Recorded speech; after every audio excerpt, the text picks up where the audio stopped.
his rehab? Oh, I think he's doing well. We'll see next week when we get back. We haven't seen him in a few weeks, but I think the whole experience was good for him. And from what he learned from it, from the NBA people that I talked to that had talked to him, it was good. I think we're all on the same page. It's what he needs to get better at and focus on, and we'll just keep moving his workouts up. When he left, everything was really based on his shooting and really playing in a kind of a short space with his ball handling and things of that nature. He won't be cleared to go full for any period of time now, but we'll get a feel on where he's at early next week and kind of build it from there. Juwan says he wasn't really sure of a time frame for him to be full go or even to be cleared. Do you have any sort of target or estimate on that'll be? No. What we do with all these guys, and Juwan was back in the gym within days after the surgery, shooting with the other hand. I mean, we really we do a great job, I think, of making sure that there's never any wasted time for these guys. So even when they can't do something full or they can't do something at a complete level, we're going to get something done, right? When they can't really, when they're wearing boots and things. When they're wearing boots and things of that nature, we have them shoot from a chair, right? So like in his case, we'll see where he's at. We haven't been able to work with him the last couple of weeks. We'll see where he's at next week. Make a plan for that. And the biggest thing is to keep them integrated with the team, and even when they can't do what everybody else is doing, they're still a part of it, and I think that builds the camaraderie and the team building, because everybody understands we're all in the same position of where we're trying to go. We just can't all get there at the same time. So that's the biggest thing for him. How's Robert's recovery going, and did Colin have the wrist procedure? Colin didn't have to have surgery. We ended up casting it, and what he did is a great job with his left hand. He did a great job academically. He just had to heal. So that's where the cast came in. And Robert just went home the other day, and his rehab had been going very well. He was the one that was in town the majority of May. We weren't able to work with him in basketball, but from my knowledge of everything he was doing with Tim, is he was definitely on schedule. So we have no reason to believe that anybody is going to be behind anything. It's just a matter of what they can do and when they can do it. But in this business, everything's fluid, right? Including how many guys you get to work with at any given point in time. So we just stick with that. And again, we'll have a much better indication next week. Is next week, I guess, when everybody kind of comes rolling back to campus? Well, yeah, and the reason these guys are here today is because they've come back. Juwan's been here the majority of the time with his rehab, but Thomas came back early, Josh came back early, and they'll get started. Everybody will be back in by Sunday, and we'll get rolling next week. We get 8 weeks, and we'll start that 8-week period next week. And then the freshmen will be in a couple weeks after that. They just wanted to be with their teammates again or be back in Bloomington? No, I think they're just ready to come back. Yeah, I think, they all want a break, but then they realize that they've got it pretty good. I mean, everything's right there for them. And so it's just a matter of going and doing what they want to do, getting home, and then it's time to get back to work. They're very, very serious. That's what people miss in this whole time demand thing for student athletes. Kids like in basketball like this, like they want to be in the gym. They want to be in the weight room. They want to be where they're around their teammates and where they can rehab. And it's not an easy process, but it's a very workable process for them, right? When they want to get better, when they've got to get healthier, and it's all right there for them. And they're building on their craft. And in these guys' cases, they want to. They not only want to be great students and not only win at Indiana, but they want to be able to make a career out of this. And the only way you make a career out of anything is to keep getting better at it constantly, and that's what they do. And so I think that's why they come back. But it's getting situated and getting themselves squared away so that they're not rushing once they get back into school, and that's the biggest thing for them. What's the feedback been from NBA teams on Yogi as he goes through the workouts? Well, between myself and the staff, I think we've talked to every team with at least a couple guys. I mean, it's important to talk to a couple people in there.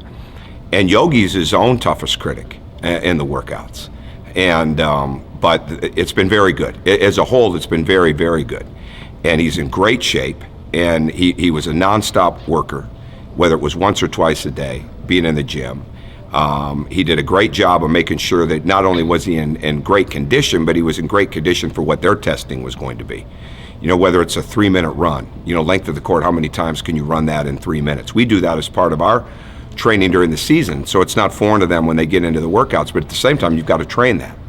And I think he's doing an excellent job with that. I think people have been very impressed with him when they meet with him, whether it's dinner, before the interview process, right? Because his body of work speaks for itself, but I think once they see him in a one-on-one setting, personally, and then get to see him in a small group setting, basketball-wise, I think that just helps solidifies what we already know.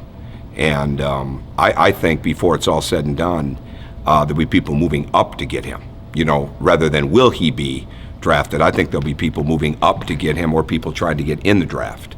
I mean, that's how I see it. Now, do I have a pick? No, but that's how I see it, and I'd be shocked if it didn't happen that way. Having lived through this new NBA draft timetable, do you like how things went? Did it work out?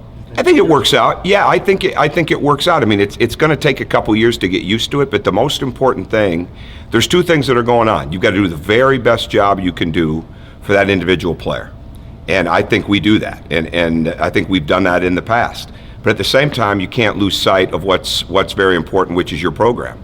So I think it's really, really important that you know your players, and that you know them, you know what they're thinking, that you keep the communication with them, that you read them, and you do the best job you can of getting them the most accurate information.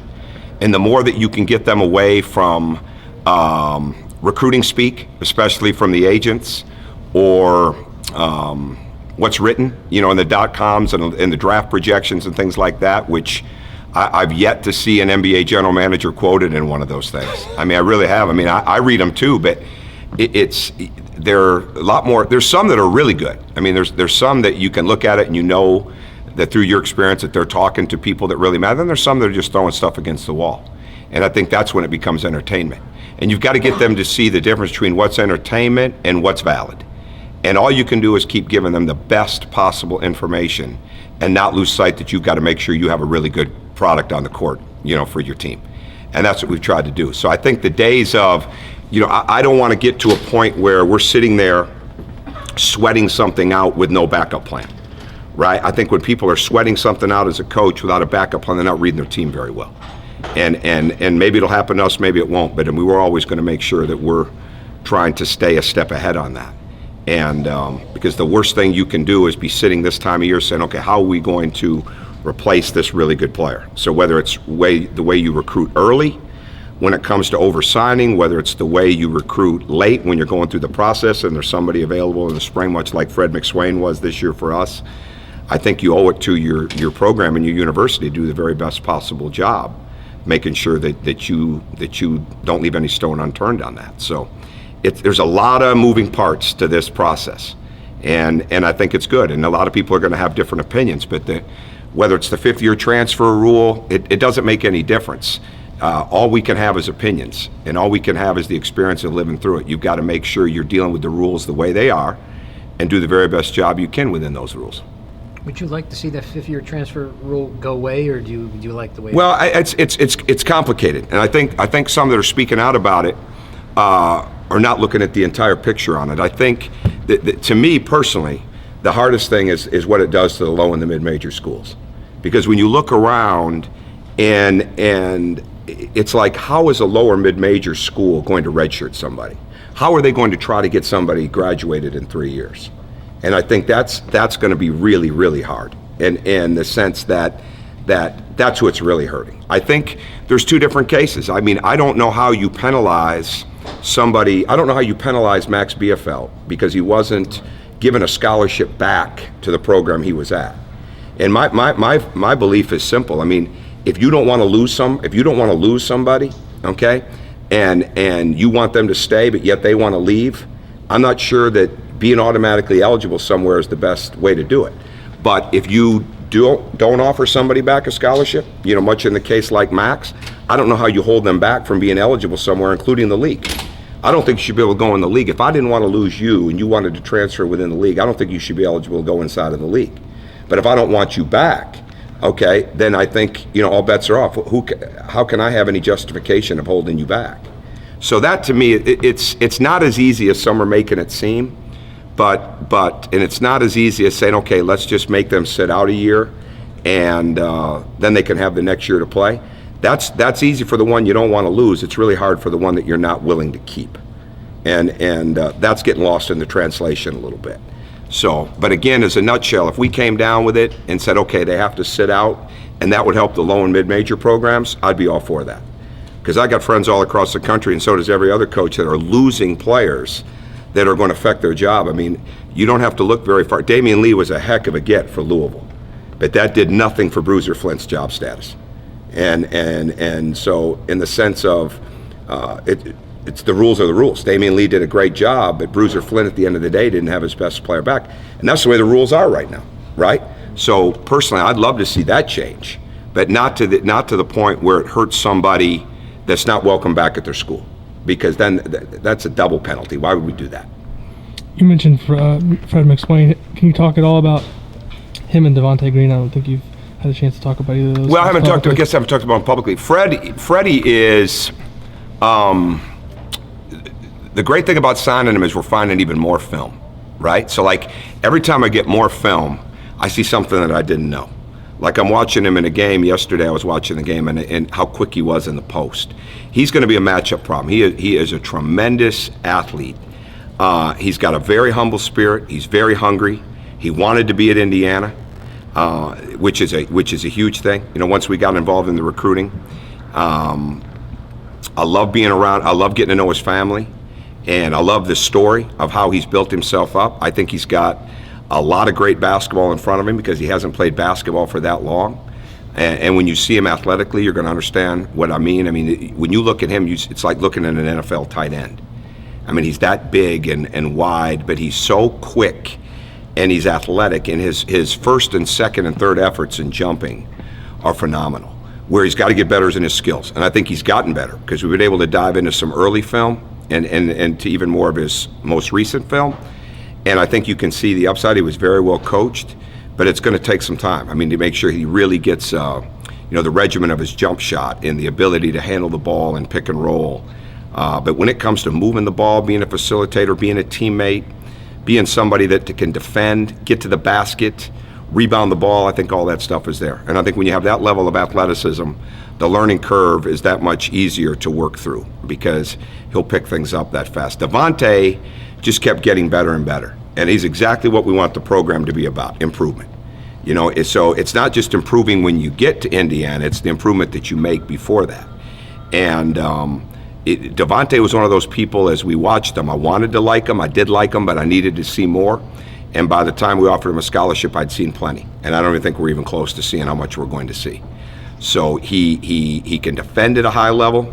He's got a very low center of gravity, so he gets down, he can guard you, he can get by you. He's very, very efficient with his passing and with his shooting. His decision-making got a lot better. He loves to play, and I think that's one of those things that it's really easy to look at a basketball player and say they love to play. They don't all love to play. Like these three that are with us today, they love to play. They love to be in the gym. And these guys that we're talking about, they love to be in the gym. And when you've got that, and when you've got that kind of upside and that kind of efficiency, I don't think you can help but get better. So both of them are going to come in and compete along with Curtis and Duran and Grant. And everybody brings something different to the table, but the thing that they all bring is I think they're going to all get a lot better. And we're always going to be a program that if we're going to have to make a choice between the finished product and the upside, we're going to go upside all the time. I mean, look at the improvement Max made at the age of 22, right? He made tremendous improvement because he worked at it, he got some things worked out with his offensive game, and all of a sudden his confidence skyrocketed, and he played both ends of the court at a high level. So you just got to keep, that's what we're always recruiting for, is that level of upside. Okay, that's all. No, we're good. We're good. What's going on up there? They're just getting ready to start the program. Yeah, I'm good. We're good. Okay. I guess as you go through this process of replacing your primary ball handler, what are some of the qualities you're really evaluating and looking for? You mean with this current team? Yeah, with some of the guys that are there to maybe step into that role. Oh, well, I think that's decision making. You know, we've got to have a great summer. Rob's got to get better handling the ball. James has got to get better handling the ball. And James was improving in that area, but obviously over the last few months, it's all been in a very short space. It's not been with rapid fire. And the way we try to orchestrate our summer and the way we try to work with the drills is try to put them in as many decision-making, real-time situations as possible.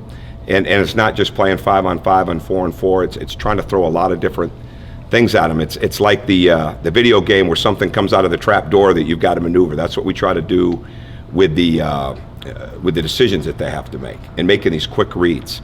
So ball handling slash decision making slash passing off the drive are really, really important. That's got to be one of the biggest upsides for OG this summer, for Thomas.